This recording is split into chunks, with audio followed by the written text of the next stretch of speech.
Est-ce que vous aimez les gros dividendes? Parce que sur Total Energy Gabon, ils sont plutôt solides. On va analyser cette entreprise, mettre à jour l'analyse. Pensez à vous abonner à la chaîne et activer la cloche.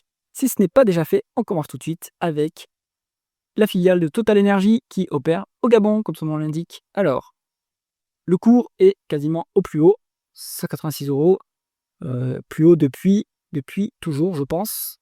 Ouais, donc, est-ce qu'il y a encore du potentiel sur Total Energy Gabon? On va regarder ça ensemble. Point à prendre en considération, cette entreprise n'est pas éligible au PEA. Donc, quand vous regardez, on va regarder le rendement du dividende, c'est le point d'intérêt de cette entreprise. Il faudra évidemment prendre en considération que vous allez avoir du frottement fiscal, malheureusement. Alors, la croissance du chiffre d'affaires. Bon, c'est, je le rappelle, un marché qui est cyclique. On ne maîtrise pas la variation du prix des hydrocarbures sur le marché pétrolier. Donc, il faut regarder la croissance en volume vs en prix. Le prix, on n'y peut rien, mais la production en volume, par contre, ça, on peut faire quelque chose. Donc, il faudra y regarder ça. Ici, le chiffre qui vous est affiché par l'agrégateur, c'est la croissance nominale, donc volume et prix. Bon, ça réaccélère. Après, c'est quand même très, très cyclique. Il ne faut pas s'attendre à de la croissance, en fait, sur cette entreprise. On gère en actif, plutôt en extinction. Il ne faut pas beaucoup de croissance. Donc, l'idée, c'est de rendre du cash aux actionnaires. Au niveau des taux de marge. Alors, taux de marge brute, 90%. Les exploitants pétroliers comme Total Energy Gabon, ils n'ont pas de coût des intrants. Par exemple, Morel et Prom, son taux de marge brute est à 100%, ce qui est logique. Le taux de marge d'EBITDA, du coup, est très très élevé. Bonne rentabilité opérationnelle. La médiane, c'est 48%. Ils ont réussi à hisser ce taux de marge d'EBITDA à 61%. Donc, amélioration de l'efficience opérationnelle. Ça, c'est très très bien. Le taux de marge net est à 19,6% contre une médiane de 6%. Et au début de la période, on était en perte nette. Ils font régulièrement des pertes. Non, en fait, ils faisaient des pertes au début de la période. Mais on se rappelle ce qui se passait, je vous rappelle, sur la période de 2014 à 2015, 2014 à 2017-18, le pétrole était au rabais. Qu'est-ce qui s'est passé? Il y avait la guerre en fait entre les pétroliers non conventionnels américains, gaz de schiste et compagnie, face à l'OPEP qui du coup cherchait à couler les non conventionnels en augmentant sa production. Donc ça a pesé lourdement sur le prix du pétrole. Vous rajoutez à ça une demande plutôt en berne de 2014 à 2017, la croissance mondiale était plutôt molle, donc la demande en pétrole, en hydrocarbures, plutôt faible également. Bon, ça vous explique pourquoi ici, on était en perte. Et c'était le cas pour beaucoup de compagnies pétrolières. Bon, ici, on sait ce qui s'est passé en 2020, évidemment, en pétrole négatif, même en mars 2020. Bon, sur le WTI, pas sur le Brent, évidemment, puisque le Brent est un règlement cash, alors que le WTI est un règlement physique. Bon, alors, 19,6% de taux de marge net, c'est quand même pas mal. Et si on regarde en free cash flow, c'est encore plus élevé. 54% de taux de marge de free cash flow. C'est presque le plus haut depuis 10 ans. C'est énorme. C'est énorme. Donc, bon, au niveau des marges, il n'y a rien à dire. Sur le pétrole, en réalité, c'est quand même assez facile de maîtriser ses coûts. Il suffit d'améliorer la technologie. Vous n'opérez pas dans des zones où vous avez un coût de la main-d'œuvre qui augmente fortement et qui coûte cher. Donc, pas de problème là-dessus. Le seul bémol, on va dire, pour les pétroliers, c'est le coût de l'endettement, puisque vous n'avez pas accès à des taux d'intérêt qui sont attractifs. Du coup, vous n'êtes pas ESG, malheureusement. Mais bon, Total Energy Gabon a énormément de cash. On va aller regarder ça après. Alors, au niveau de la conversion des bénéfices nets en free cash flow, elle est excellente. Donc, on a beaucoup plus de free cash flow que de bénéfices nets. On a une situation de BFR qui est négative. Ça, c'est bien. C'est le cas depuis seulement 2024. Donc, Total Energy Gabon peut régler ses fournisseurs après que ses clients aient réglé leur dette. Donc c'est bien ça. C'est-à-dire que ce sont vos clients qui financent vos opérations. Donc vous n'avez pas besoin d'immobiliser de cash pour l'activité quotidienne. Très très bien. On regarde la variation de ce BFR justement. En fait depuis 10 ans, on a cessé d'engranger des variations négatives de BFR. Donc on a eu de moins en moins besoin de bloquer de l'argent pour les opérations.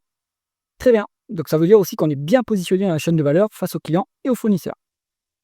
Ensuite, au niveau des dépréciations amortissements, des dépenses en capital et other non-cash items, on est sur des dépréciations qui sont au double des CAPEX. Et alors ça, c'est la dépense cash par contre. Donc il faut aller regarder ce qui se passe dans un tableau de flux de trésorerie. Je ne sais pas de quoi il s'agit. Ce qui vous donne quand même, si vous prenez dépréciation amortissement moins CAPEX plus other non-cash items, vous êtes sur quand même des free cash flow, enfin une différence qui est positive, ce qui veut dire que ça gonfle les free cash flow. Bon, en fait, Total Energy Gabon est géré en liquidation. En réalité, on n'investit plus dans l'appareil productif, parce que en fait, le champ, à mon avis, arrive à maturité. Donc, ce qu'il faut regarder, si vous êtes intéressé par la valeur, c'est les réserves de l'entreprise. Est-ce qu'elles augmentent? Est-ce qu'elles diminuent? Et quelle est la durée de vie de ces réserves? Combien de temps, en fait, ils auront épuisé les actifs? Et donc, quel est l'horizon de temps pour rendre le cash aux actionnaires, du coup? Alors, à choisir entre free cash flow et bénéfice net, il vaut mieux prendre les free cash flow pour valoriser l'entreprise si on prend un multiple de price to free cash flow ou de price earning. Si vous prenez un multiple de valeur d'entreprise sur EBITDA, eh bien c'est l'EBITDA qu'on prend, comme son nom l'indique. Alors, la rentabilité opérationnelle. On a un rendement des capitaux investis qui est plutôt faible, mais bon, ça ne prend pas en compte le fait qu'on génère beaucoup de cash. Parce que donc, le ROIC, rendement des capitaux investis, c'est profit opérationnel après taxe, divisé par les capitaux investis, donc la dette, enfin les capitaux propres et la dette. Bon, et ce résultat opérationnel, il s'entend après, évidemment, après dépréciation et amortissement. On a vu que les dépréciations et amortissements sont énormes sur Total Energy. En fait, il faudrait un multiple de free cash flow sur capital investi ou free cash flow sur fonds propres, par exemple. On l'a pas ici. Je peux vous dire que la rentabilité en termes de free cash flow, elle est quasiment double de ça. On est quasiment à 10%. Donc, on a une très forte rentabilité. Même si on regarde en rendement des fonds propres, je pense qu'on est plutôt pas mal. Il faut regarder, hop, on est sur du 6%. Bon, voilà, c'est pas exceptionnel, mais en fait, il y a beaucoup de dépréciation et amortissement, donc il faut regarder un type de free cash flow qui n'est pas disponible sur cet outil. Bon, voilà, je vous dis, la rentabilité est quand même excellente en termes de free cash flow. Au niveau de l'embêtement, voilà, on a 751 millions de cash net, on est valorisé 840 millions. Bon, vous avez 90% de la capitalisation boursière en cash. Plutôt confortable, plutôt bon comme amortisseur. Donc, en fait, qu'est-ce qu'ils font de ce cash? Alors, d'une part, ce cash, il génère des intérêts. Hop, 264 millions de dollars depuis 10 ans.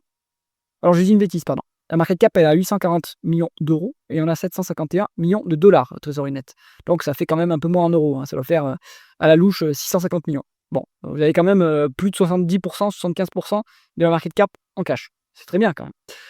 Des intérêts qui sont générés, c'est bien, mais bon, un actionnaire, comme toujours, il a un coût d'opportunité. Est-ce qu'il préfère que le cash dorme dans le compte de l'entreprise, dans les comptes de l'entreprise pour générer du 2,5-3%, qui sont les taux actuels sur les placements en euros monétaires, ou est-ce qu'il préférerait qu'on lui rende l'argent et qu'il lui le place à ce qu'il veut, place à 10% sur, je sais pas, sur d'autres actions par exemple. Bon, donc évidemment, il faut rendre le cash aux actionnaires. Et on va voir justement si c'est ce que fait l'entreprise. Hop, le rendement du dividende. On a 251 millions de dollars de free cash flow. On verse 100 millions de dividendes, mais il y a des dividendes exceptionnels assez régulièrement. Donc là, le 100 millions, ça fait quand même un rendement qui est tout à fait sympathique. Ça fait plus de 10%, ça fait quoi, 12%?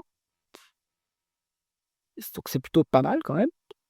Et c'est soutenable en plus. Vous avez 251 millions de free cash flow, donc on n'est même pas à la moitié. Donc c'est pour ça que de temps en temps, boum, vous avez un dividende exceptionnel qui vous est versé. Donc là, il faut s'attendre à... je pense que sur Total Energy Gabon, de manière assez conservatrice, on peut tabler sur du 10% de rendement du dividende, sans problème. Est-ce que ça sera durable? Eh bien ça, il faut faire les calculs. Quelles sont les réserves et à quelle vitesse s'épuisent les réserves de l'entreprise? Et après, bien sûr, ce qui va impacter, ça va être la variation du cours du pétrole. Ça, vous n'avez pas forcément la main là-dessus. Moi, je pense que assez durablement, on peut tabler sur un baril qui sera au-dessus de 60$, le WTI, parce que c'est la période exceptionnelle où les non conventionnels... alors, c'est ça, pardon. Ce qui donne un coussin, en fait, sur le prix du baril, c'est justement la rentabilité des non conventionnels. En dessous de 60$, ils ne sont pas rentables pour la plupart, donc ils arrêtent de pomper, donc ça coupe un peu l'offre. Donc voilà. Total Energy Gabon, c'est absolument pas un investissement de long terme, ça va être plutôt un investissement qui vous donne du 10% annualisé avec un peu de visibilité sur, alors 10% annualisé de dividendes, attention, avec un peu de visibilité sur, à mon avis, 5 ans. Après, il faudra voir. Donc, en tout cas, rémunération de l'actionnaire, tout à fait intéressante sur ce dossier et en fait sécurisée. Donc voilà. Si on prend même une médiane de free cash flow, hop, on se trouve sur 159 millions. Bon, à 100 millions de dividendes, ça reste assuré, hein, ça fait quand même un payout ratio de 70%. C'est un peu élevé, mais ça reste raisonnable comme versement. Ensuite, la valorisation en price to free cash flow, ça vaut rien. Après, il n'y a pas de raison que ça vaille beaucoup plus cher que ça, hein, puisqu'il n'y a pas de croissance. Mais on n'est pas survalorisé, en tout cas, enfin légèrement par rapport à l'historique 10 ans. Par rapport à l'historique 5 ans, en revanche, c'est. Alors, l'historique 10 ans, il embarque la période de faiblesse du cours du pétrole. Donc, si on veut être plus réaliste, quand même plus sympathique avec l'entreprise, on peut, à mon avis, il vaut mieux prendre un multiple 5 ans. Ça reflète la réalité plutôt actuelle en termes de demande d'énergie. Et donc là, on a une décote quand même de 20%, 20-25%. Donc, plutôt pas mal, hein. Vous avez marge de sécurité plus un dividende relativement assuré pendant 5 ans, je pense. Voilà. Et en plus, ce dividende, il est assuré parce que vous avez 5-6 ans de dividende en trésorerie, hein. Donc, pas de problème là-dessus. Si on regarde par rapport à des comparables, je pense que moi, je comparais à Morel et Prom, hein, puisqu'ils opèrent au Gabon aussi. Après, ils sont un peu plus diversifiés à l'international, hein. En market cap, c'est alors en dollars, ça ferait 900 millions de dollars pour Total Energy Gabon. Bon, c'est comparable du Morel et Prom, hein, sans problème. En termes de valorisation, on va se mettre plutôt en price to free cash flow. Les deux sont cash net. Hop. Même on peut regarder en valeur d'entreprise sur EBITDA, mais en fait, c'est très biaisé la valeur d'entreprise sur EBITDA pour Total Energy Gabon, puisqu'ils ont beaucoup de cash. Alors que Morel et Prom, ils sont pas loin d'être à zéro en termes de trésorerie ou dette nette.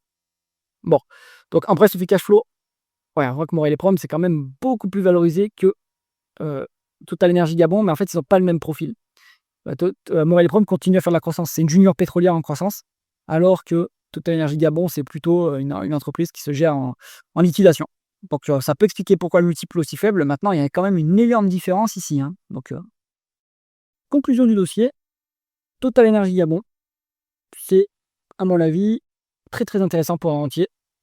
Vous avez une marge de sécurité, vous avez à peu près vos 10% qui sont soutenables sur 5 ans, je pense. Après, difficile à dire. Le seul bémol, c'est que c'est pas éligible au PEA. J'espère que cette analyse vous a intéressé. Si c'est le cas, mettez un pouce vers le haut et pensez à vous abonner à la chaîne. À bientôt.